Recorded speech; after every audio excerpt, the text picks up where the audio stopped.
मेरे साथ आए हुए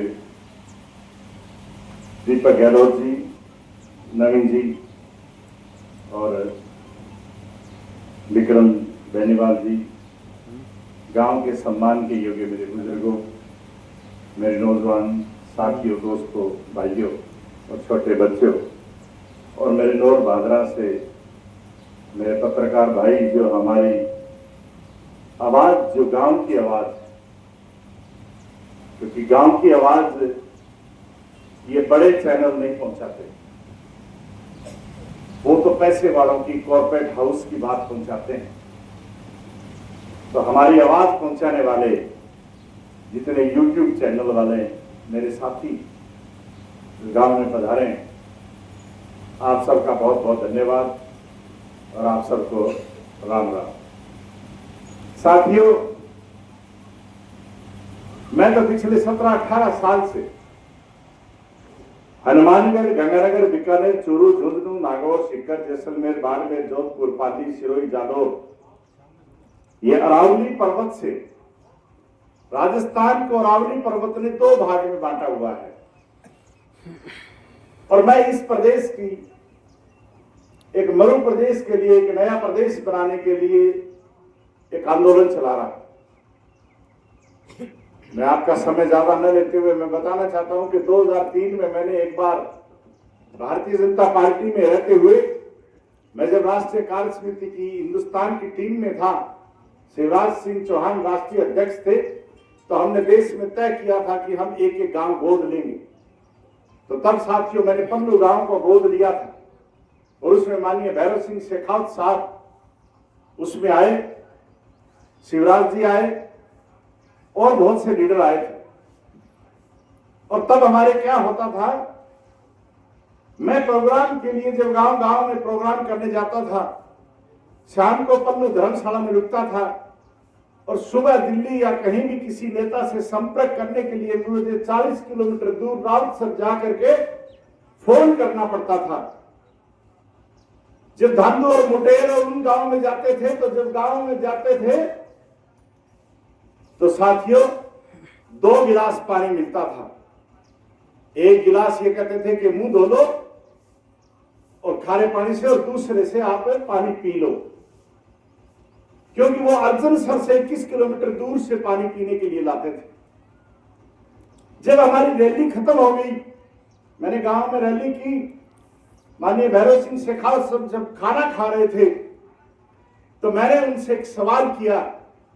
मैंने कहा यहां से 40 किलोमीटर 70 किलोमीटर पर हरियाणा और पंजाब है, यहां पर जीने के लिए हिंदुस्तान की जो सुविधा गांव में होनी चाहिए वो सारी की सारी वहां पर सुविधाएं हैं। हमारे यहां सुनने के लिए फोन नहीं, देखने के लिए टेलीविजन नहीं, चलने के लिए सड़क नहीं, गांव से कोई संपर्क नहीं, दोनों के अंदर हम जिंदा रहते हैं। हिंदुस्तान आजाद इकट्ठा हुआ था, लेकिन हरियाणा और पंजाब इस देश के अंदर मौज कर रहे हैं। हमारे गांव तरस जाते हैं किसी के मीठे पानी के लिए, हमारे खेत सूखे पड़े हैं, हमारी खेजड़ी सूख गई।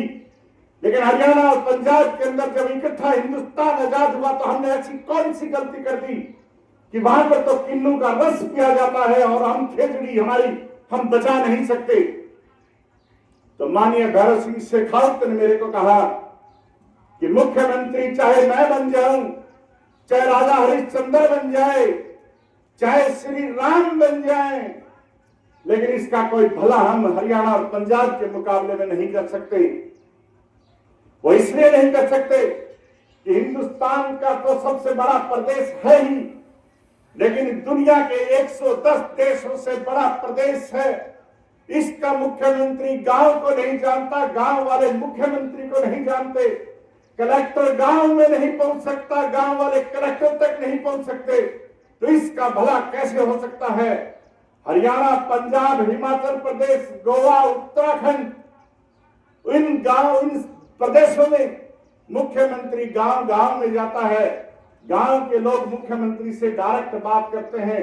हमारे तो इस प्रदेश में साथियों, तहसील में जब कोई राजस्थान का मंत्री भी आ जाए तो उसके चमचे ऐसे पोस्टर लगाते हैं जैसे श्री कृष्ण भगवान प्रकट हो गए हों। तो इसलिए हमारा कोई भला नहीं कर सकता। तो मैंने उनसे सवाल किया कि इसका भला कौन कर सकता है, इसका भला हमारे हरियाणा और पंजाब और उत्तराखंड और गोवा के मुकाबले में हम कैसे तरक्की कर सकते हैं।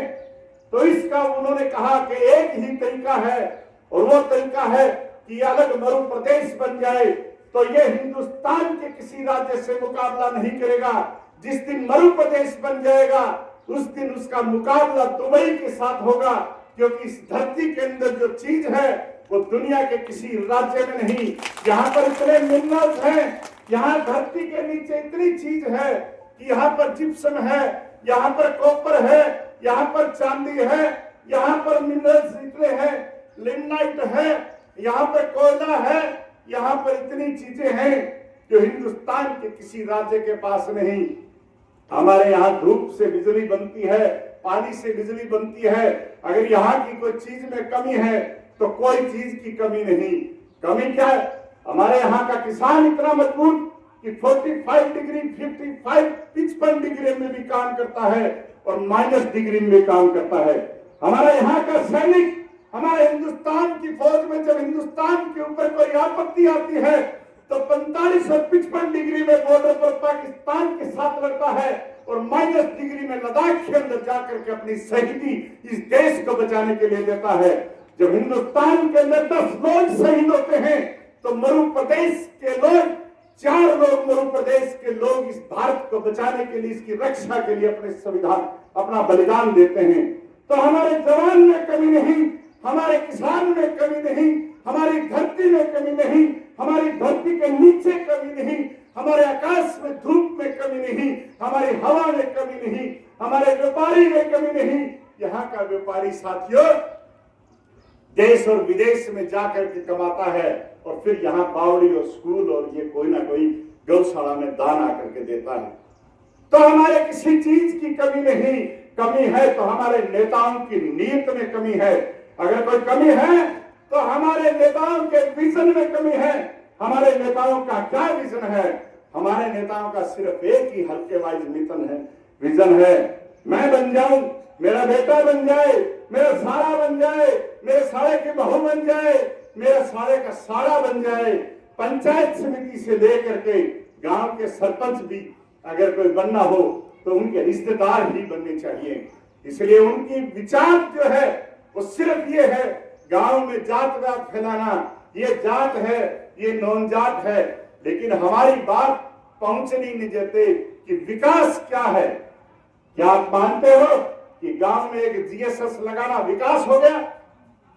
क्या मानते हो एक रोड जोड़ने से क्या विकास हो गया? विकास साथियों तब होता है जब प्रदेश के अंदर नौकरियां लगने के लिए भावल देश का नौजवान हमारे इस जिले को छोड़ करके पूरे दूसरे प्रदेशों में जाता है। तो फिर कौन से विकास की बात करते हो? जब हिंदुस्तान में कोरोना आया, इस मध्य प्रदेश के लोग मुंबई से चले, गुजरात से चले, अगरतला से चले और साथियों पैदल चले और लोगों ने हमें जमकर रास्ते में पीटा। अगर हमारा विकास होता तो कौन आदमी है जो अपने बाप को छोड़ करके, अपनी घरवाली को छोड़ करके, अपने बहन को छोड़ करके, अपने भाई को छोड़ करके दूसरे प्रदेश में जाएगा? कोई नहीं चाहता। लेकिन इसलिए जाते हैं हमारे यहाँ रोजगार नहीं, पीने को पानी नहीं, चलने के लिए कोई रोजगार का कोई साधन नहीं। यहाँ पर तो दुर्भाग्य ये है साथियों कि मीठे पानी के लिए आंदोलन करना पड़ता है। दुर्भाग्य तो ये है कि हमारे यहाँ पर कॉलेज, सरकारी कॉलेज में सीट उपलब्ध कराने के लिए हमें आंदोलन करने पड़ते हैं। यहाँ तो दुर्भाग्य ये है कि आज हम परीक्षा देते हैं सरकारी नौकरी की, पेपर निकलते हैं और 5 साल बाद वो पेपर का रिजल्ट आता है और उसके बाद फिर लीक हो जाता है और उसके बाद हाई कोर्ट में स्टे लग जाता है और उस बच्चे की सारी जो भविष्य है वो धूमल हो जाते हैं। लेकिन किसको रोए, किसको बताएं? क्योंकि यहाँ पर जयपुर वाला भाव देसर को नहीं जानता और भाव देसर वाला जयपुर नहीं जानता। आपके गांव में जब आता है तो नेताओं ने एक बहुत बड़ा फिट कर लिया एक प्रोग्राम। जब गांव में कोई आएगा, और मैं गांव वालों से सबसे आपसे निवेदन करना चाहता हूं, जब गांव में कोई नेता आए तो उससे सवाल करना कि क्या कांग्रेस बनने से हमारा भला हो जाएगा या बीजेपी का बनने से, सरकार बदलने से, मुख्यमंत्री बदलने से, बता दो कब कितने साल में हम हरियाणा जैसा विकास कर लेंगे। उनके पास कोई जवाब नहीं। लेकिन जब कोई गांव का नौजवान ये आवाज उठाएगा तो नेताओं ने अपने आप में फिट कर रखे ना भाई गामा आइडन को क्यों तो थाने जयपुर को जान कौन दे, गांव में थे बोलन कौन दे। क्या दुर्भाग्य है। तो साथियों, मैं तो ये आंदोलन लेकर के चला हूं। मुझे उम्मीद है कि इस प्रदेश का अगर कोई भला करना है तो सरकार बदलने से नहीं, एमएलए बनाने से नहीं, एमपी बनाने से नहीं। जिस दिन ये प्रदेश मरु प्रदेश बनेगा और भगवान ने सुख रखा तो अब जो है, जब मैंने 2009 में शुरू किया था तब मेरे को हिंदुस्तान के उस समय के जो सेक्रेटरी थे भारत सरकार के, तब उन्होंने कहा था कि 2026 के अंदर परिसमन होगा, 2026 में नई सीटें बनेगी और हो सकता है 2026 में कई देश के प्रदेश के नए 10 राज्य बनेंगे और हमारा उसमें राज्य बन सकता है। और वो बनेगा तब साथियों जब मेरे को प्रधानमंत्री बनने के बाद नरेंद्र मोदी जी ने मेरे को बुलाया तो मोदी जी ने मेरे को ये शब्द कहे थे कि तेरी जिंदगी का सबसे अच्छा अगर कोई काम है तो ये मरु प्रदेश का आंदोलन है। लेकिन ये बनेगा तब जब प्रदेश की पॉलिसी बनेगी नए राज्य बनाने की, और यह फिर तब बनेगा जब जनता जागृत होगी। और मैं तो आपको जगाने के लिए बार बार हर गांव में प्रोग्राम करता हूं। कभी मैं गंगानगर से एक बार लेकर ऊंटों का काफिला लेकर चला जयपुर पहुंचा, एक बार बीकानेर से ऊंटों का काफिला लेकर चला जयपुर पहुंचा। लेकिन साथियों, कितना बड़ा दुर्भाग्य है, हमें आज तक ना बीजेपी और ना कांग्रेस की सरकार ने सोमू से आगे मेरे को ऊंट नहीं ले जाने दिए। कहा ऊंट नहीं जा सकते जयपुर में। तो जब हमारा ऊंट नहीं जा सकता तो हम वहां जाकर के क्या करेंगे। तो साथियों, हमारी आवाज नहीं पहुंचती। मैं तो आपको निवेदन करना चाहता हूं कि जब भी आप कहीं बैठो तो बात किया करो। मैं नहीं कहता कि कल ही तुम रास्ता रोक लो, आप बात किया करो। जहां भी यार दोस्त रिश्तेदार सोशल मीडिया पर लिखा करो, बोल सकते हो तो बोला करो, चल सकते हो तो चला करो, विरोध कर सकते हो तो विरोध करो, लेकिन कुछ ना कुछ मरु प्रदेश की चर्चा किया करो कि इसका भला अगर कोई हो सकता है इस मरुभूमि का तो सिर्फ सिर्फ सिर्फ मरु प्रदेश से हो सकता है। तो आज हमारा तो प्रोग्राम था, हम यहां पर शुरू कर रहे हैं, काम शुरू करेंगे। और मैं आज सबसे पहले अपने धर्म में, हिंदू धर्म के अंदर लिखा है, कहा गया है हमारे संतों के द्वारा, जो भी कोई पवित्र काम, अच्छा काम शुरू करो तो गौ माता की आशीर्वाद लेकर शुरू करो। हम जो है, मैं और दीपक जी, हम भाई हैं, दोस्त हैं, और हम आज ये हम ज्यादा तो कोई पैसे किसान आदमी हैं, ज्यादा तो नहीं है, लेकिन गौशाला में हम ये थोड़े से कौन प्रधान जी हैं, जो प्रधान जी, तो थोड़ा सा ये 51,000 पढ़ाई है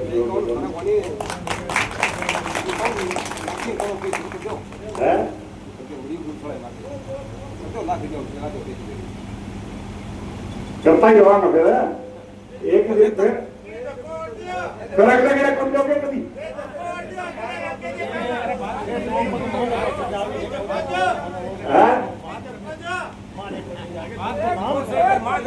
सुनो, मैं तो करता ही रहा ना फिर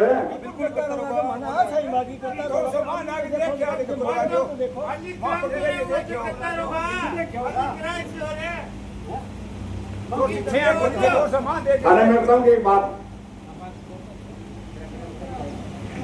तो भगवान की कसम खाऊंगा, मैं नहीं और मेरे एक भी रिश्तेदार, मैं ना तो नौकरी करा और ना तो बिजनेस करा, मैं प्योर खेती करूं, एकदम प्योर किसान। कोई बात थोड़ी दो फिर देखो चलो कर दिया जी 1 लाख फिर यार फिर माने रोज ही लटना रोज कौन दिया साहब भाई आज तो मैंने भाई कह दिया कि मैं जल्द भी कभी आऊंगा नहीं तो स्कूल में या गांव का कोई गरीब बच्चियां की कोई शादी होगी गांव का 4 आदमी काम उठावेगा तो मैं कभी आज तक मैं तो भाई साहब कई काम में पीछे पड़ी ये तो मिलता ही रहो देखियो कोई आपत्ति आ रही कि सारा गांव का बात है और लट खंड में जय गुरुदार सब वहां पे पाऊं ना तो मेरी गाड़ी ना तो मैं थाने में दलाल हूं देखेंगे जो पार्टी और दलाल लीडर भी खड़े फिरे धंधे रहे हां फिर थाने की दलाली के सिवा कोई काम नहीं उनको जयवीर गोदारा आज तक थाने में नहीं गया करे तो फोन ही करे ना मैं किसी नेता की दलाली करता ना किसी नेता से डरता हूं कोई तक कितना 30 मार कर आपने कहा मैं AK-47 ले सो अपन कोई डर को नहीं ना थानेदार को ना SP को ना मुख्यमंत्री को सिर्फ डर लागे तो थारो लागे कि गांव में जाओ गांव वाला कदे गांव ने पकड़े और मैं इससे कोई काम करूं तो क्या नहीं पकड़े मेरे से सारे भैया को सबको जको भी थे ड्यूटी लगा हुआ ले आधी रात तक है तैयार रहो ना बहुत बहुत धन्यवाद लंडी क्या हो जो ए ने एक और जातो जो हां ठीक है जो है हां ठीक है ये क्या हो ना तो सास और जामा गाड़ी बैठो कोई बात नहीं आ गया कोई दूर नहीं जाओ ना कोई ठीक है जी ठीक बहुत बहुत धन्यवाद उधार बोला का अभी ले जाओ ना बहुत बहुत धन्यवाद बहुत आभारी है बोलते आगे नेता घना जो है मैं कह लिख दे 5 लाख है फिर चक्कर काटता रहो अरे जय वीर जी गोदारा जय वीर जी गोदारा जय वीर जी गोदारा इससे कोई काम पड़ा ठीक है साहब राम राम